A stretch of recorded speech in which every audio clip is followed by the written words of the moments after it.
नमस्कार मंडळी, मराठी भूतांच्या गोष्टी या युट्यूब चॅनलवर आपलं स्वागत। आजच्या आपल्या कथेचा विषय आहे प्रतीक्षा।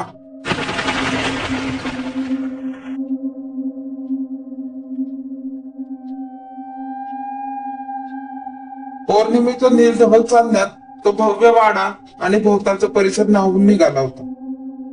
वाड्याच्या परसदारी असणाऱ्या त्या जुनाट भव्य समाधीच्या कट्ट्यावर त्या दोन आकृत्या हितगुज करत होत्या। ती अखेर तू आलास, खूप वाट पाहिली तो, पण तू का सोडून गेली होतीस? ती मला जावे लागले।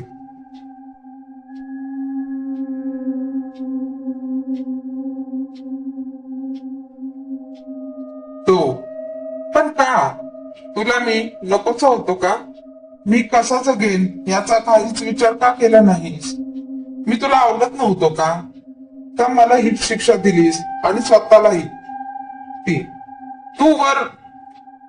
तू तर माझा जीव की प्राण होतास, पण मला सारे असह्य झाले होते। सर्वांनाच मी खुपत होते। तो पण का? तुझा काय अपराध होता? ती काहीच नव्हता, पण कुणाचे तरी षडयंत्र की माझ्या कर्माचे भोग होते ते। वाड्यात आल्यापासून सगळं अनिष्टच घडत होतं। त्यात तो व्यभिचाराचा खोटा आळ, त्यात मी विनाकारण होरपळून निघाले। त्याची दाहकता खऱ्या आगीपेक्षा भयानक होती। ती निशब्द झाली, तिच्या डोळ्यातून आसवे झरू लागले। त्यालाही गलबलून आले। दोघांनी एकमेकांकडे पाहिले। तिने त्याला कुशीत घेतले आणि प्रदीर्घ काळाने ते भेटले होते। दोघांचे हुंदके अश्रू विलापाने रात्र भिजवून गेली।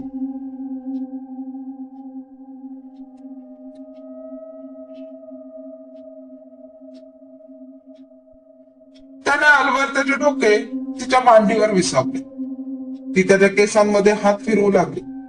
त्याच्या पापण्या जड होऊ लागल्या, पण त्याने सावरले। तो तुझ्यावर खूप अन्याय झाला, पण त्यांनी मला का दूर केले तुझ्यापासून?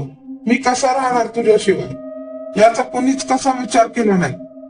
ती माझ्या सावली सुद्धा तुझ्यावर पडू नये असे त्यांना वाटत होते। त्यांनी मला बाहेर सुद्धा पडू दिले नाही। त्या खोलीत मला डांबून ठेवले होते।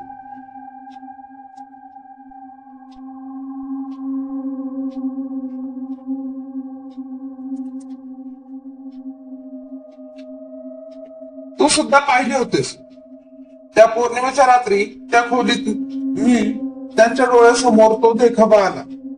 तो भव्य वाडा, तो सोफा, तो जिना, तो वरच्या मजल्यावरचा, ती शेवटची कुलूप बंद खोली, आणि त्यात ती ताडकून तो उठून बसला। समाधी नव्हती, तीही नव्हती। पलंगावर बसलेला, ऊर्धापात, चेहऱ्यावर घाम आणि अश्रूंचा संगम झालेला, श्वास वाढलेला, ते स्वप्न विरल्याची जाणीव झालेला, तो पुतळ्यासारखा झिजवून गेलेला।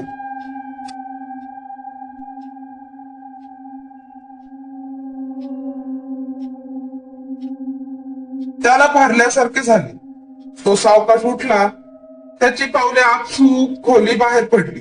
सोप्यातून वरच्या मजल्यावर जाणाऱ्या जिन्याची एक एक पायरी तो चढू लागला। एक एक खोली मागे टाकत त्या शेवटच्या कुलूपबंद खोलीपाशी पोहोचला। त्याने खिडकीच्या गंजातून पाहिले। पलंगावरती बसलेली नऊवारी साडी, हिरवा चुडा, ठसठशीत कुंकू आणि सौभाग्य अलंकार लिहून, पण ती आज पूर्वीसारखी ज्वालांनी वेढलेली नव्हती।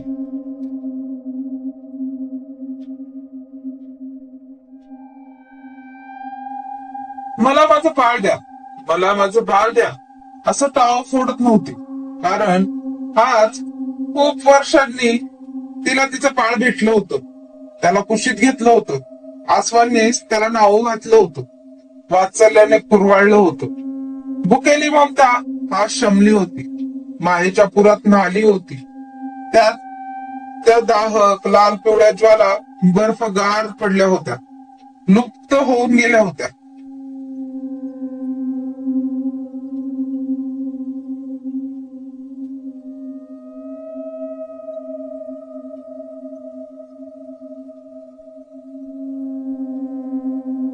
तिचा इतकी वर्ष होरपळणारा आत्मा बाळाच्या मुखचंद्राच्या चांदण्यात शीतल झाला. स्मित हास्य करणारा तिचा चेहरा त्याच्याच नजरेसमोरून काही क्षणात नाहीसा झाला. ती कायमची अनंतात विरून गेली. तिची प्रतीक्षा आज संपली होती.